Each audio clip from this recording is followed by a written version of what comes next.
Vamos supor que você foi numa revendedora de automóveis para trocar o seu veículo, deixou seu veículo antigo, saiu com outro veículo e depois de algum tempo começaram a chegar multas e cobranças de IPVA relativo ao veículo que você deixou na loja. Daí você volta na loja e vê que ela não existe mais. Você não sabe para quem essa loja vendeu o seu carro antigo e também não tem nenhuma comprovação de que você fez a troca de carro.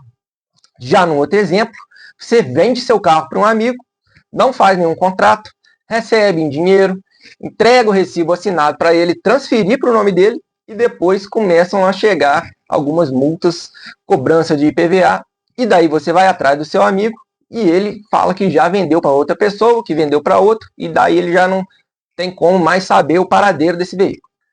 Enfim, pessoal, no vídeo de hoje eu vou falar o que o Poder Judiciário vem decidindo em algumas causas sobre a renúncia de propriedade, que é um pedido feito quando uma pessoa não sabe para quem vendeu o veículo e também não sabe o paradeiro desse veículo. Mas antes de eu mostrar aqui algumas decisões, deixa eu me apresentar. Meu nome é Daniel Ladeira Lage, eu sou advogado especialista em direito de trânsito e criador do canal para que você fique por dentro dos seus direitos e dos seus deveres. Peço também a gentileza que se o vídeo agregar para você, deixe uma curtida, compartilhe com seu amigo que não sabe para quem vendeu o carro e se inscreva no canal para que você fique por dentro sempre que eu lançar um vídeo novo. Antes de mostrar as decisões judiciais, nós temos que esclarecer a diferença entre a renúncia de propriedade e a comunicação de venda.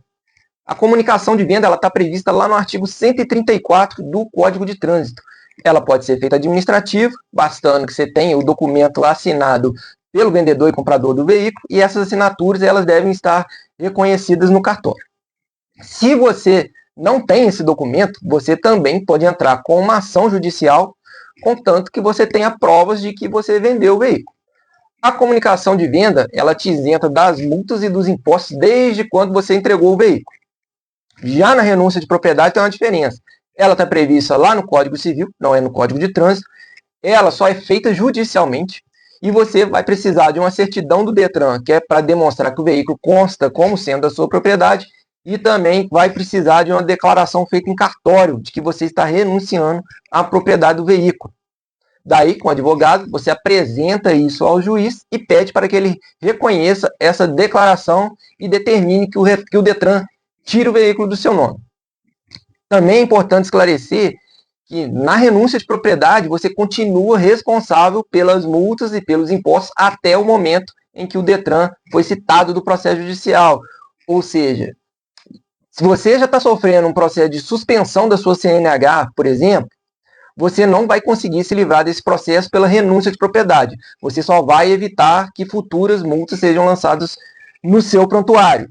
Eu trouxe aqui, então, algumas decisões judiciais para mostrar o que o Poder Judiciário diz quando ele reconhece a renúncia de propriedade. E também vou mostrar quando ele nega esse reconhecimento. Primeiro, vamos para uma decisão do Tribunal de Justiça do Tocantins. Então, está aí na tela para vocês. Eu vou pegar aqui o item 4 da emenda. Vou dar uma lida aqui rapidinho. Se a perda da propriedade é ditada pela lei civil e não pelo Código de Trânsito brasileiro, e aquela lei diz que a renúncia sobre o bem imóvel é suficiente para a perda da propriedade desse bem, a renúncia efetivada através de escritura pública declaratória da renúncia lavrada em tabelionato é ato perfeito a evidenciar que, a partir dessa manifestação, o renunciante não mais é proprietário do veículo automotor objeto da renúncia. Então a gente viu aí que a relatora disse qual lei que se aplica à renúncia de propriedade, que é o Código Civil, dizendo também que qual é a prova que você tem que usar no processo. Espera aí que tem mais um pedaço aqui interessante para a gente ler. A insuficiência normativa das leis de trânsito não pode, ao ser incapaz de regrar todas as situações da vida real, impor a alguém, ad infinito, uma relação de propriedade formal dissociada da realidade fática, sob pena de regularizar situações jurídicas inexistentes na prática, revelando a disfunção do ordenamento jurídico. Então, traduzindo, pessoal, a relatora disse que não pode ficar uma pessoa eternamente responsável por um veículo que ela não tem mais a posse. Na sequência da decisão, pessoal, ela fala sobre o entendimento dela, sobre até quando a pessoa é responsável por pagar as multas e o IPVA. Nesse caso, a juíza entendeu que a pessoa é responsável pelo pagamento de IPVA até quando ela fez a declaração no cartório. E que ela é responsável pelas multas até quando o Detran foi comunicado sobre a existência desse processo, né? Essa comunicação se chama citação. Agora, vamos para uma decisão que foi negada essa renúncia de propriedade. Ela também é lá do Tribunal de Justiça do Tocantins. Olha só o que a relatora disse. Vamos lá para o item 2. No entanto, deve haver prova mínima acerca da tradição do bem para se eximir a parte autora alienante dos lançamentos tributários decorrentes do veículo, a partir da citação da ação originária, visto que desconhecido o atual proprietário do bem. Agora, pessoal, vamos para o item 4 dessa decisão que negou a renúncia de propriedade. A parte autora não apresentou qualquer elemento probatório a escorar a assertiva de que a motocicleta deixou sua esfera patrimonial no ano de 2013, uma vez que alega, mas não apresenta prova mínima da tradição do bem e legítima pretensa declaração da perda da propriedade por intermédio da renúncia, pois que não corroborada por outros meios de prova. Pessoal, eu falei no começo do vídeo sobre a diferença entre a comunicação de venda e a renúncia de propriedade. A juíza, nesse caso, que ela está precisando se inscrever no canal para ela saber sobre essa diferença.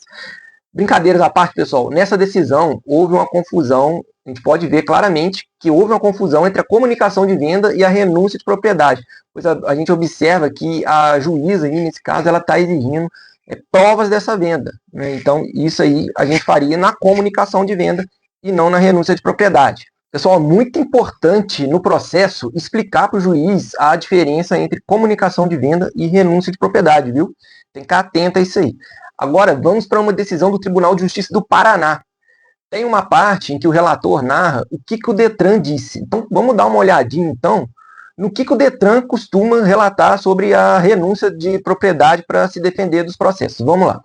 Insurge-se o Detran contra a sentença, argumentando que a pretensão do autor é impossível, uma vez que não há possibilidade de mera exclusão do seu nome do registro do veículo, reconhecimento de renúncia ou inexistente de propriedade sem observar o que dispõe a lei de trânsito, visto que esta exige vinculação do registro do veículo a um CPF ou CNPJ, restando, por isso, impossível o acolhimento de tal pedido.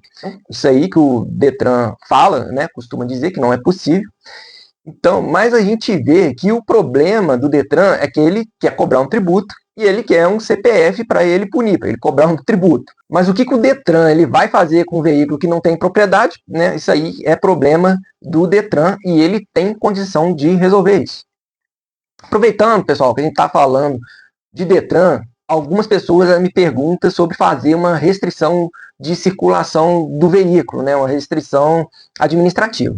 Eu não acho conveniente que você tente fazer essa restrição administrativa nesse veículo e, ao mesmo tempo, você ir lá para a justiça para pedir a renúncia de propriedade, porque isso aí são atos contraditórios. Se você está pedindo uma restrição administrativa, você está tendo atitude de dono. Então, significa que você tem interesse, né, no veículo e isso é contraditório a quem não quer ser mais dono do veículo. Então, é melhor você não pleitear isso no Detran, pois isso aí pode atrapalhar o seu processo judicial. Vamos prosseguir aqui na decisão do Tribunal de Justiça do Paraná. Escuta só o que o juiz disse. Não se ignora que era obrigação dos envolvidos, vendedor e comprador, cumprir o disposto no artigo 134 do CTB. Contudo, não se pode deixar de reconhecer que o autor não tem meios de efetuar tal comunicação nos dias de hoje, por não ter o documento hábil em mãos e por desconhecer quem atualmente se encontra na posse do veículo e propriedade do bem. Em tal contexto, não se afigura justo e razoável que se mantenha indefinidamente o nome do autor como proprietário da motocicleta nos cadastros estaduais de trânsito. Então, aí, mais uma vez, o juiz reconhecendo que a pessoa não pode ficar responsável eternamente por um veículo que ela não tem mais a posse, ela não tem mais o domínio. Agora, vamos passar aqui para uma decisão do Tribunal de Justiça de São Paulo. É uma decisão de mandado de segurança em remessa necessária. Vamos dar uma lida na ementa rapidinho. Mandado de segurança, veículo alienado para terceiro em data não precisa, ausência de comunicação de transferência no Detran, possibilidade de bloqueio do veículo com exclusão de seu nome no registro. Não se pode vincular o antigo proprietário ilimitadamente ao bem já alienado, renúncia ao direito de propriedade. Pessoal, então está demonstrado que a renúncia de propriedade é aceita sim pelo Poder Judiciário. Existem sim alguns deslizes, algumas recusas a esse direito, e você que tem esse problema, que está com o veículo no seu nome e quer regularizar essa situação, a renúncia de propriedade ela pode ser uma saída. Então você procure um advogado que seja especializado na área de trânsito, que ele vai saber analisar o seu caso e dar uma solução e te falar se a renúncia de propriedade vai funcionar. E, pessoal, preserve o coração do pobre advogado. Não pergunte a ele se é certo que você vai ganhar o processo. Não mata o coitado do advogado de raiva, não. Pessoal, o advogado, ele não vai julgar o seu processo. Ele não pode te prometer algo que depende de outra pessoa, tá? O advogado, ele é apenas um instrumento para você falar com o juiz. Você tem direito a renunciar à propriedade do veículo, sim. A lei te dá esse direito e cabe ao Poder Judiciário garantir a aplicação da lei. Basta que você cumpra os requisitos legais, que você use as provas corretas no processo. Daí sim eu posso dizer que essa ação tem grande chance de dar certo. Bom, é isso, pessoal. Eu vou ficando por aqui. Um grande abraço e até o próximo vídeo. Valeu!